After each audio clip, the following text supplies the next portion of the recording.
Assalamualaikum warahmatullahi wabarakatuh.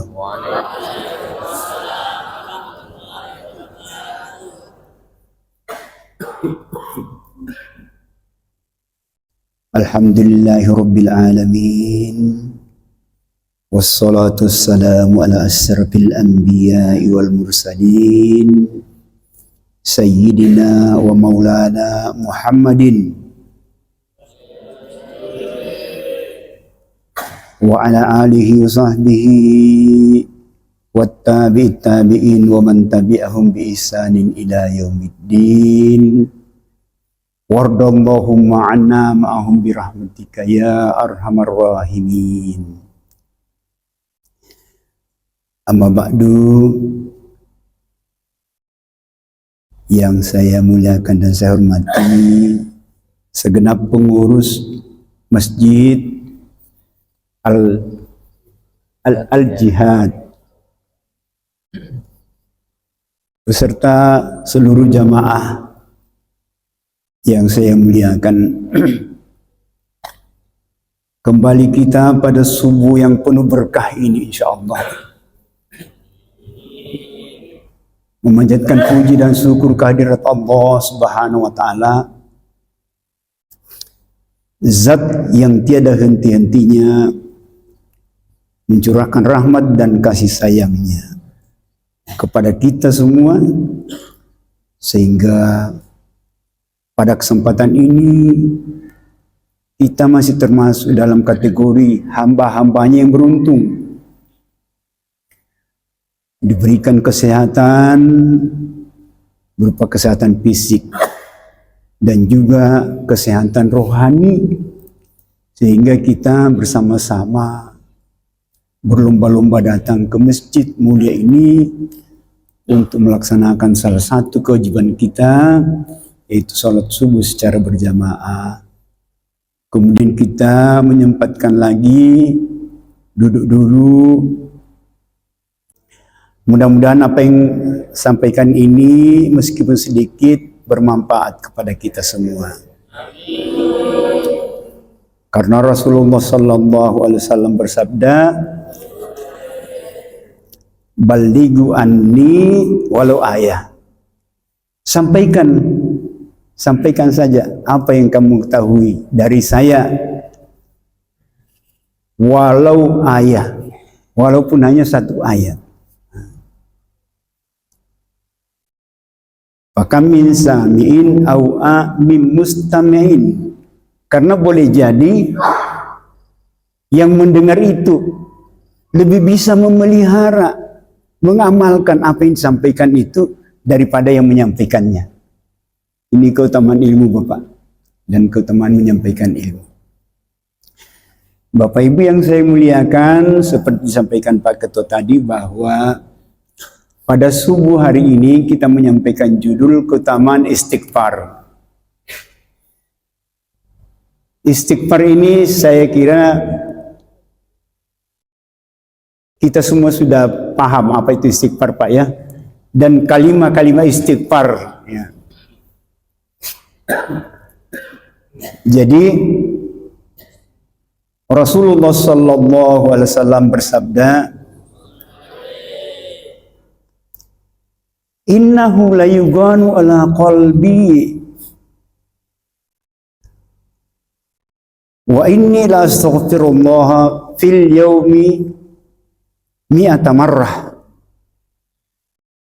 Kata Rasulullah, hati ini seperti putus asa, bimbang.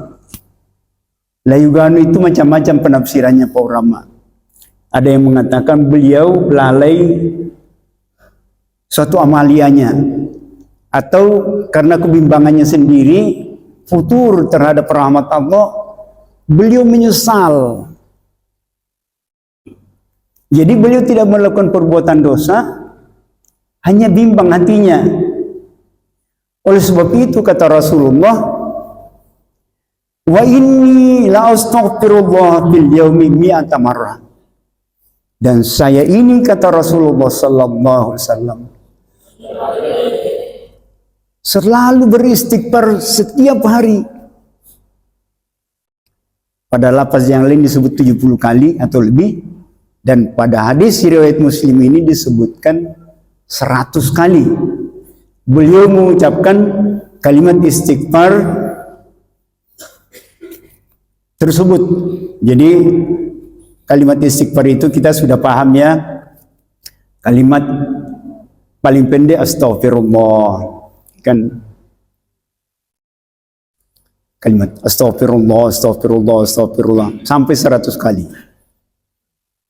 Bisa astaghfirullahaladzim wa bihamdi. Astaghfirullahaladzim alladzi la ilaha illa huwal hayyul qayyum wa atubu ilaih.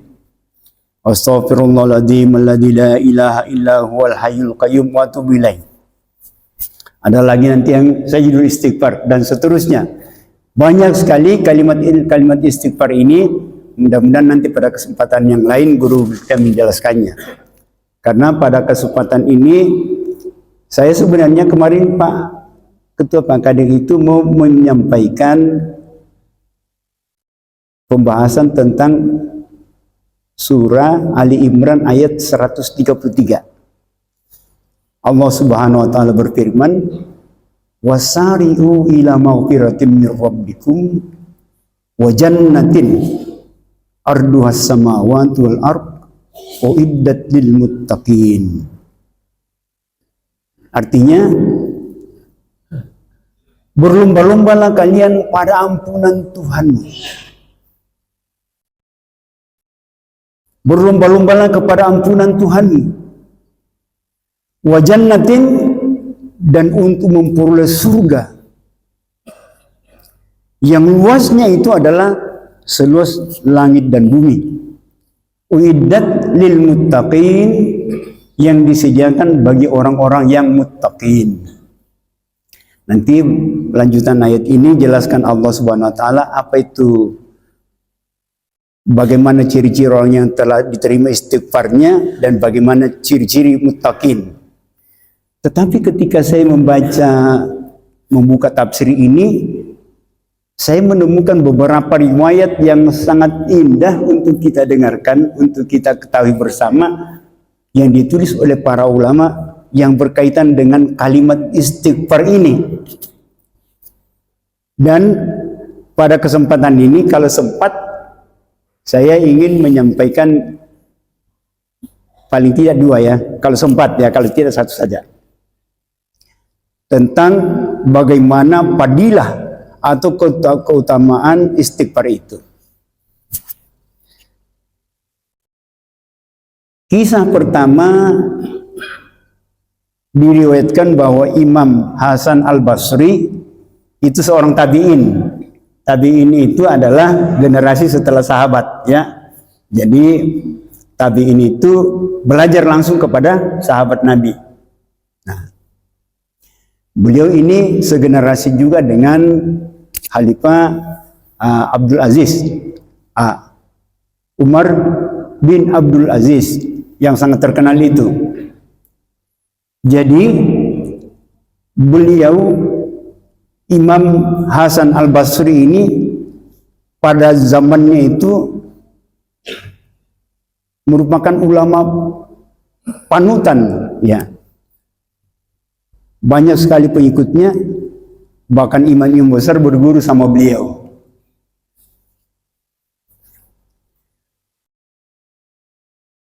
Beliau selalu datangi oleh banyak orang untuk bertanya mengenai masalah-masalah kehidupan. Dan murid-muridnya selalu memperhatikan. Orang pertama yang datang kepada beliau menceritakan tentang permasalahan hidupnya yang sangat sulit. Dan dia sudah bertanya kemana-mana dan berusaha sebisa-bisanya, tetapi masalah itu tetap meliputi dirinya. Berikan saya petunjuk wahai guru, katanya. Imam Hasan Al-Basri mengatakan, perbanyaklah istighfar. Hanya itu guru? Ya hanya itu. Pulang. Datang orang ketiga, datang orang kedua bertanya juga, wahai Tuan Guru, kami ini pasangan suami istri sudah lama menikah dan sangat mendambakan keturunan. Kami telah mendatangi berbagai macam tabib dan dokter, tetapi maksud kami tersebut belum dikabulkan oleh Allah Subhanahu wa Ta'ala. Imam Hasan Al-Basri mengatakan, perbanyak membaca istighfar.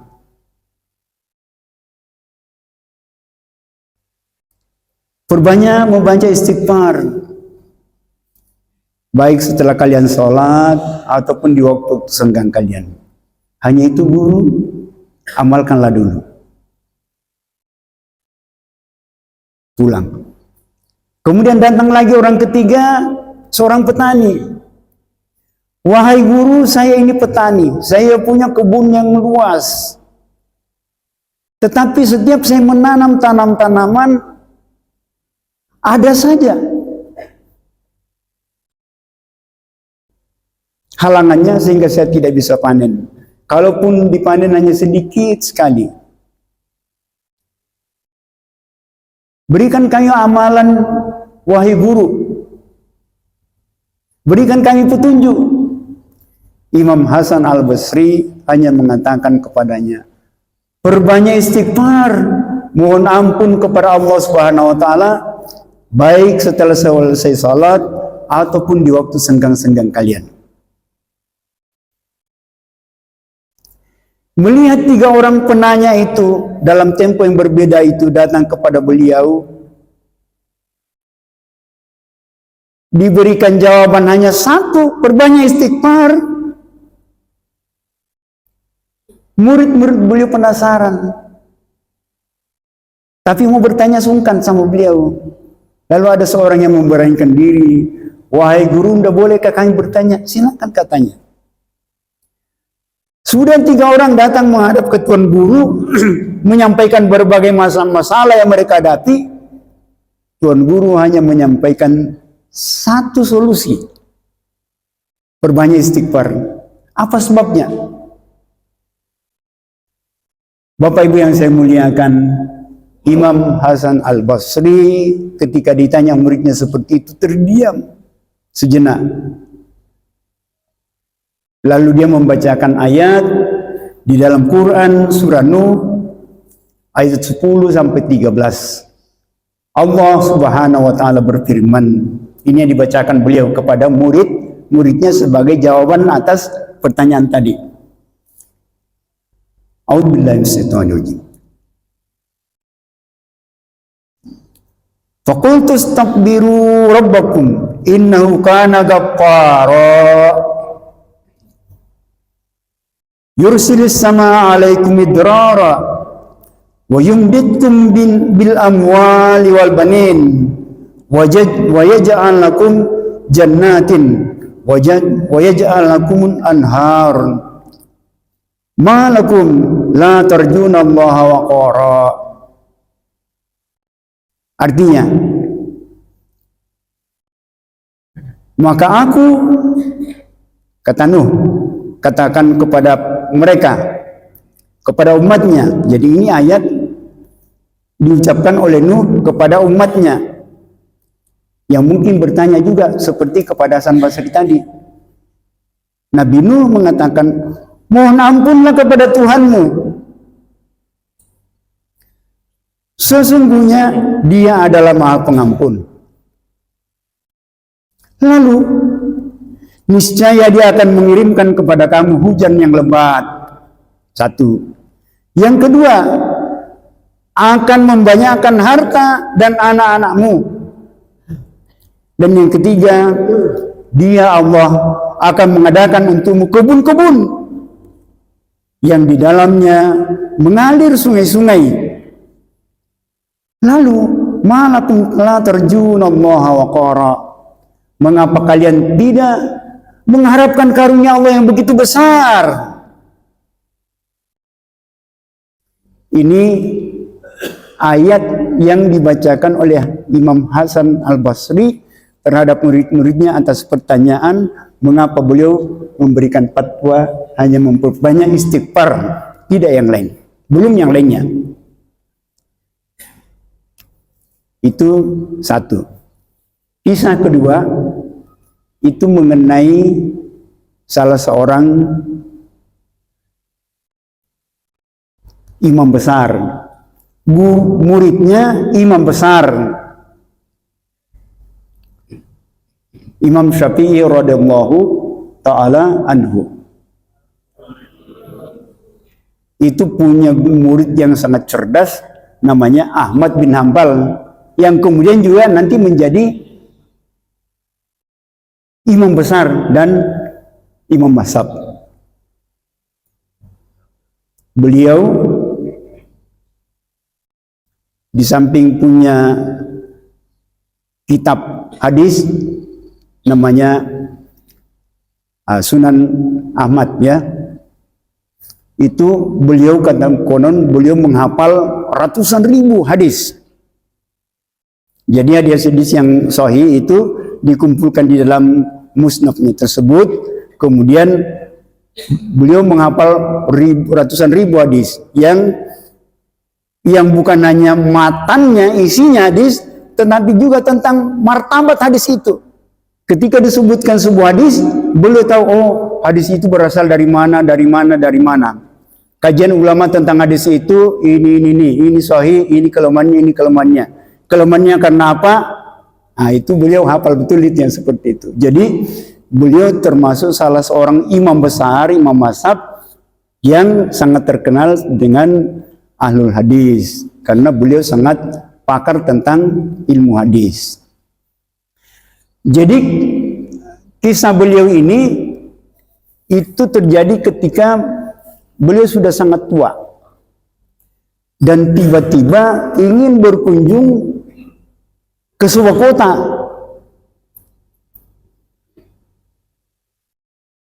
Yang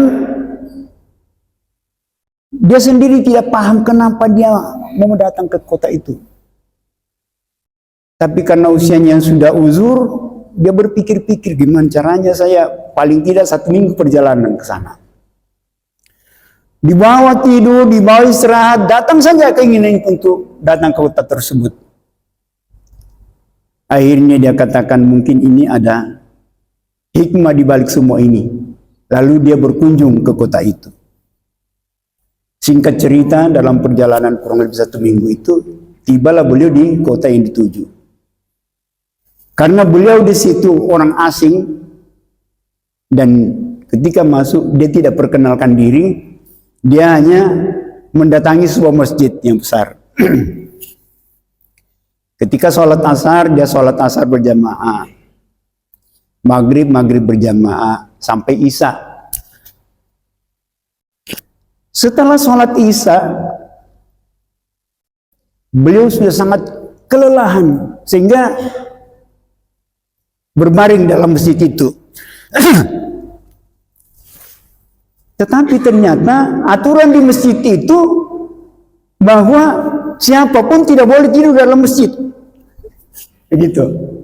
Sehingga marbot datang, wahai syekh. Syekh itu artinya tuan, ya, orang yang dituakan gitu. Mohon maaf, masjid ini ada aturannya, tidak boleh bermalam di dalam masjid. Siapapun juga. Dia bilang, wahai kawan, ini saya ini musafir, datang dari negeri yang sangat jauh sekali.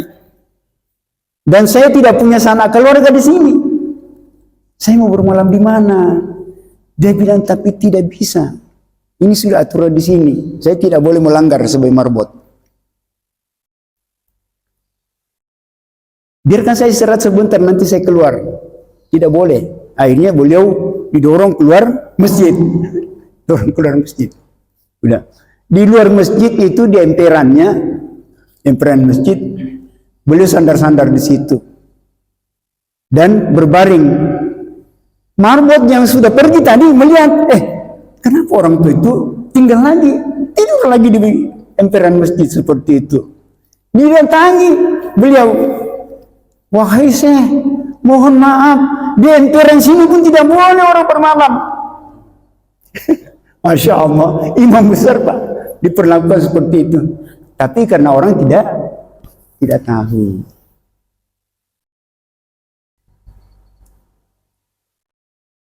Kalau tidak boleh tidur, biarkan saya duduk saja dan sandar-sandar. Tidak boleh.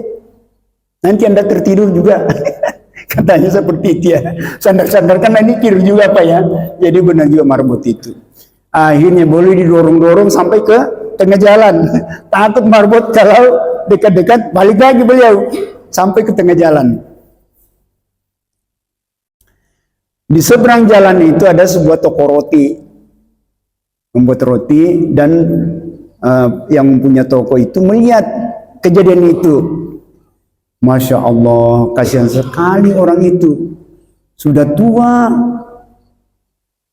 mungkin dia musafir jauh, yang membutuhkan tempat menginap. Didatangilah Imam Ahmad bin Hanbal. Wahai Syekh, kelihatannya Anda datang dari jauh dan membutuhkan tempat menginap. Iya, seperti itu Nanda. Di belakang toko saya ini katanya ada sebuah ruangan kecil. Kalau Tuhan berkenan, silakan menginap di situ.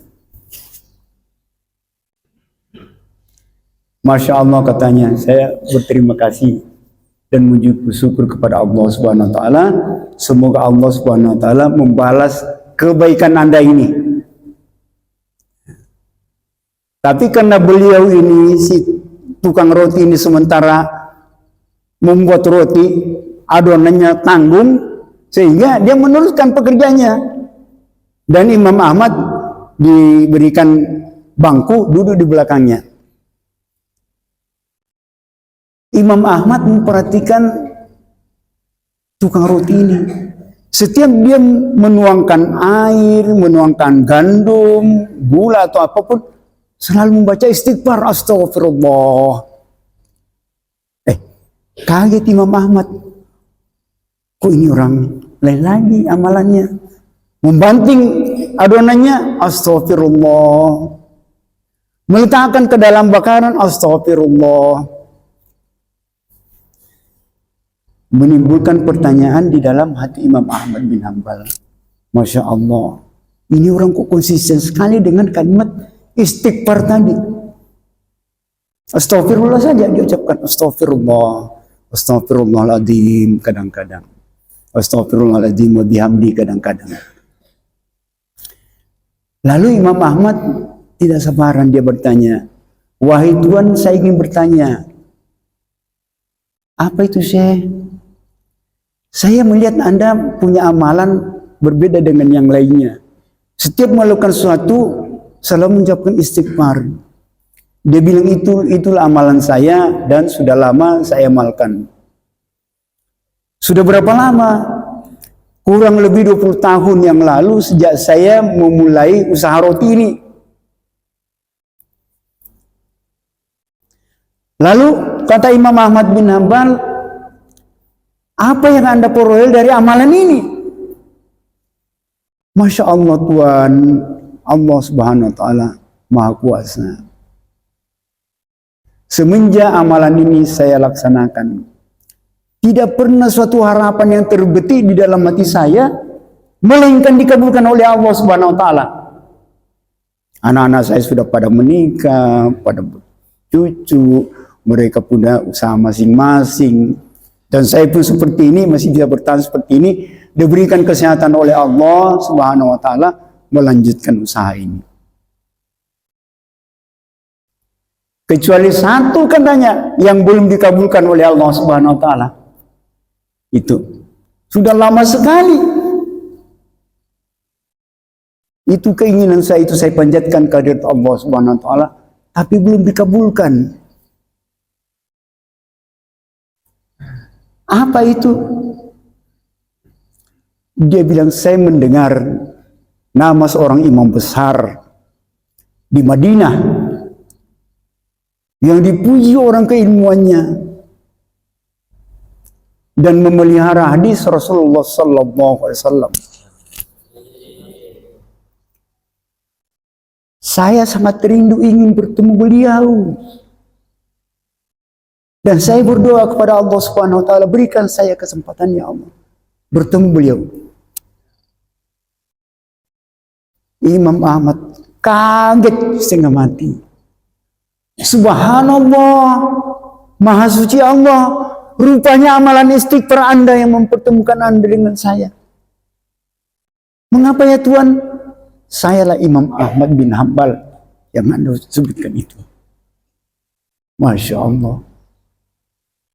Terkabulah doa beliau yang terakhir, yang selalu dipanjatkan siang malam, baru dipertemukan oleh Allah Subhanahu wa taala pada kesempatan itu berkat amalan istighfar ini.